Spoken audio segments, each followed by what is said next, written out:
your attendance today. It's really a pleasure to be presenting on the clinical trial background and design of the Clarity AD phase 3 clinical trial of Lecanemab in early AD. I'm an employee of Eisai. And by way of background, Lecanemab is a humanized IgG1 monoclonal antibody that preferentially targets amyloid beta protein protofibrils. These are soluble aggregated amyloid beta protein species that are believed to mediate the synaptic loss and neuronal toxicity in Alzheimer's disease. Lecanemab has a 10-fold higher affinity towards protofibrils versus amyloid fibrils, which they also bind to. Lecanemab also binds to. And the binding of protofibrils is over 1,000-fold higher affinity than amyloid beta protein monomers. Lecanemab has microglial effector function and initiates microglial-mediated clearance of protofibrils and amyloid plaques. In terms of where Clarity AD fits within the Alzheimer's disease continuum, Clarity AD is looking at early AD, so MCI due to AD and mild AD dementia, with confirmed elevated amyloid in the brain. And this is the same study population that was looked at in the large phase 2 dose-ranging study, Study 201. Lecanemab is also being studied in the AHEAD 345 study in individuals with preclinical Alzheimer's disease, cognitively unimpaired individuals with intermediate and elevated amyloid in the brain. And it is also currently being studied as a background anti-amyloid therapy in the DIAN-TU next-gen trial, which is in combination with the microtubule binding region anti-tau antibody from Eisai. Now, Clarity AD really built upon the phase 2 study, and the phase 2 study helped us optimize the study population, the dosage, the outcome measures, and the hypothesis. By way of reminder, the phase 2 study was a large Bayesian adaptive design that looked at 5 doses of lecanemab versus placebo and had adaptive randomization based on effects on a cognitive outcome measure, a composite outcome measure called ADCOMS. The Clarity AD study took what we learned from the phase 2 study to really optimize that study design. So the Clarity AD study, rather than being a complicated 5 or 6 dosing arm Bayesian adaptive design, is a simple parallel group study testing the optimal dose that was identified from the phase 2 study versus placebo. And that optimal dose was based on the dose that showed the fastest amyloid clearance. So the graphs on this slide are from the phase 2 study results. The first graph shows the dose and time dependent clearance with the greatest effect on the 10 mg per kg IV biweekly dose. The bottom slide showed the effect on CDR sum of boxes in the phase 2 study. And that result helped us optimize the sample size for Clarity AD, which used the CDR sum of boxes as the primary outcome measure. Also from the phase 2 study and the experience in the field, we implemented optimized monitoring and management of ARIA within the clinical trial, which I'll also describe. So the Clarity AD study design is a global placebo-controlled, double-blind, parallel group randomized study. The study population was the same study population that was studied in the phase 2. So we randomized 1,795 patients with early AD, meaning mild AD, MCI due to AD and mild AD dementia with confirmed elevated amyloid in the brain. The MMSE score for the study population was between 22 and 30, the 22 lower limit to exclude more impaired patients in the study. And then we also had Wechsler memory scale to confirm a short-term memory deficit for the diagnosis of mild cognitive impairment and mild AD dementia. So patients were randomized to either lecanemab, 10 milligrams per kilogram IV biweekly, or matching placebo for 18 months of treatment during the randomization phase. And during the presentation, you'll hear us go back and forth between the randomization phase or the double-blind phase, or the core phase. All those terms mean that 18-month double-blind phase of the study. After 18 months of treatment, subjects had the opportunity to enroll into an open-label extension with lecanemab. The primary outcome measure for Clarity AD was the CDR sum of boxes change from baseline at 18 months.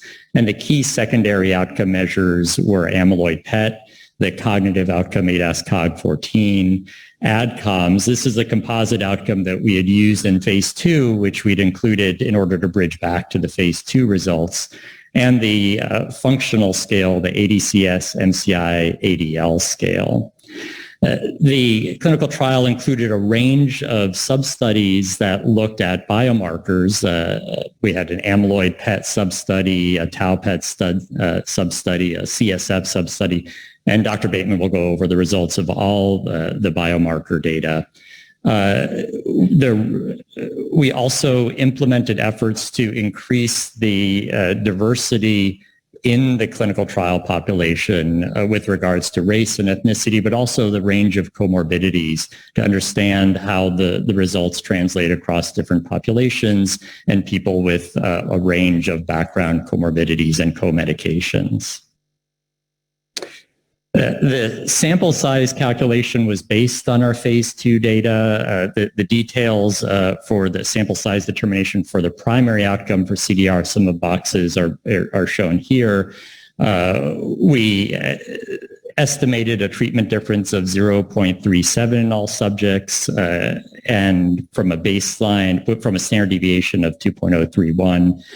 So we were powered essentially to detect a 25% slowing in the CDR sum of boxes, and the overall sample size determination of 1,795 patients was based on that. The statistical testing hierarchy to preserve alpha in the clinical trial is listed here. So first was the CDR sum of boxes change at 18 months. That had to be statistically significant before moving on to the next step of the hierarchy, which was amyloid PET. That had to be statistically significant before we moved on to the ADAS-Cog14, then ADCOMS, then ADCS, ADL, MCI. The safety was monitored throughout the study in a blinded manner by Eisai, and also through an unblinded independent data safety monitoring committee. The safety evaluations throughout the study included vital signs, physical exam, adverse events, clinical laboratory parameters, and EKGs, and also a focus on the adverse event of special interest, amyloid-related imaging abnormalities, or ARIA. So for ARIA, safety MRIs were performed at 9 weeks, 13 weeks, 6 months, 12 months, and 18 months. In order to minimize the potential for functional unblinding due to ARIA, we ensured that investigators responsible for the medical management of patients were different from those that are involved in the clinical outcomes assessments. There was an independent medical monitoring team within Eisai that dealt with all the adverse events related to ARIA or infusion reactions, and this was kept independent from the study team that interacted with the study sites and investigators, again, to try to minimize any opportunities for functional unblinding. And the independent unblinded DSMB convened at regular intervals with a focus on ARIA, including ARIA E, ARIA H, as well as the impact of anticoagulation, which I'll discuss as well.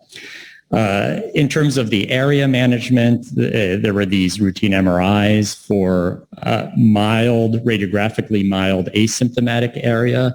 Individuals could continue dosing without interruption, and those actually tended to resolve spontaneously. Otherwise, if there was moderate or severe radiographic ARIA or ARIA E or any symptomatic ARIA E, dosing was interrupted until radiographic and symptomatic resolution. Overall, almost 6,000 patients were screened and 1,795 patients were randomized. 84% of people randomized to placebo completed the study. Slightly fewer, 81% completed in the Lecanemab study arms. And in terms of the primary analysis, which is the modified intent to treat population, that include 875 patients who were randomized to placebo and 859 that were randomized to lecanemab. The safety population included everybody that was randomized.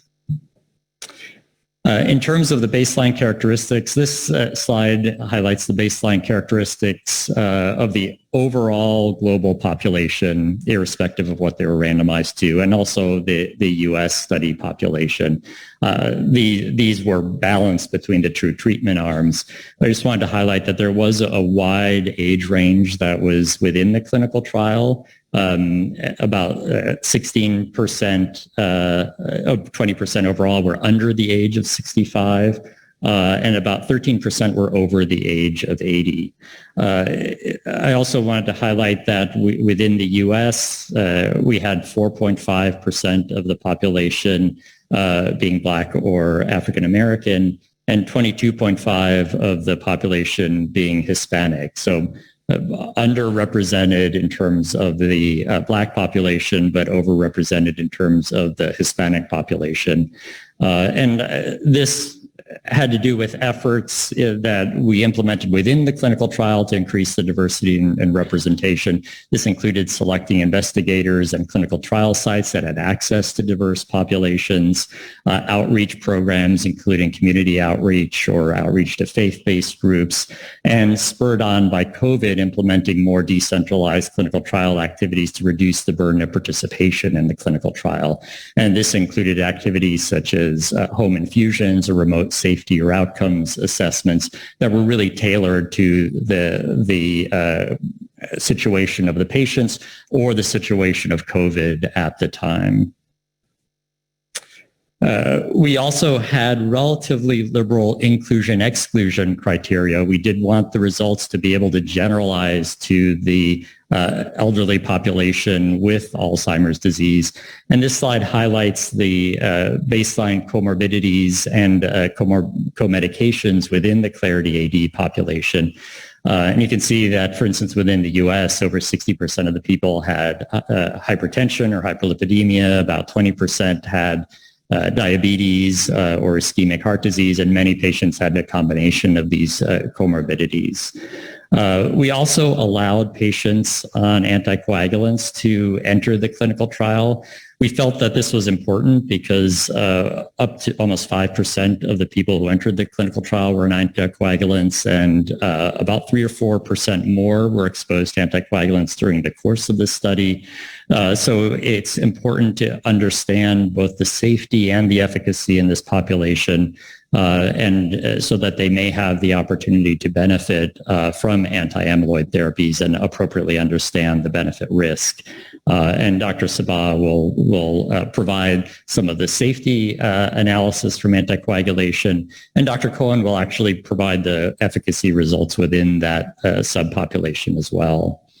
Here's more details on the baseline characteristics split up by the placebo and lecanemab group.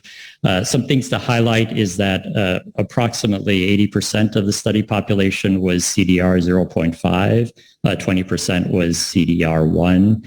In terms of the clinical diagnosis of MCI versus mild AD dementia, almost 40% of the patient had mild AD dementia. The remaining 60% had mild cognitive impairment.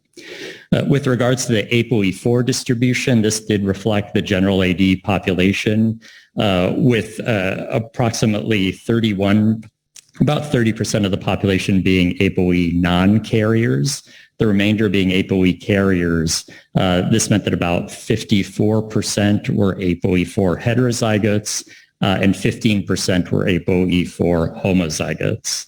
Almost half the participants were on cholinesterase inhibitors or memantine, and so the treatment was on top of those symptomatic treatments for Alzheimer's disease. I also list the baseline characteristics of some of the clinical outcome measures as well as amyloid PET. The CDR sum of boxes at baseline was approximately 3.2, so we're really at the low end of the scale, which goes from 0 to 18, and that's consistent with the early AD population. It'll be important when looking at the results for amyloid PET to understand that the baseline amyloid PET for the clinical trial was approximately 76 centiloids. So the changes that we present are from that baseline of 76 centiloids. And then the other outcome measures are consistent with the early AD stage of disease. So in summary, the Lecanemab phase 2 proof of concept study provided a robust framework to optimally design the confirmatory phase 3 study, Clarity AD. It was really intended to be a definitive phase 3 study to assess the safety and efficacy of Lecanemab based on the simple clinical trial design, the gold standard CDR sum of boxes as the outcome, as the primary outcome, a comprehensive assessment of clinical biomarker and safety outcomes, which we'll be presenting this evening. And efforts to really enhance the enrollment of a global population by race, ethnicity, and comorbidities. I'd like to spend the next 20 minutes listing the names of all the investigators. Really a huge thanks to all the investigators, as well as the patients and their caregivers that contributed to this clinical trial, especially during the very challenging circumstances of COVID. About 2/3 of the clinical trial was enrolled during the COVID pandemic. And I also wanted to give thanks to Worldwide Clinical Trials, the CRO that worked very closely with us, helped deliver this clinical trial, also helped us manage the clinical trial during the COVID pandemic. Thank you for your attention. And I'm not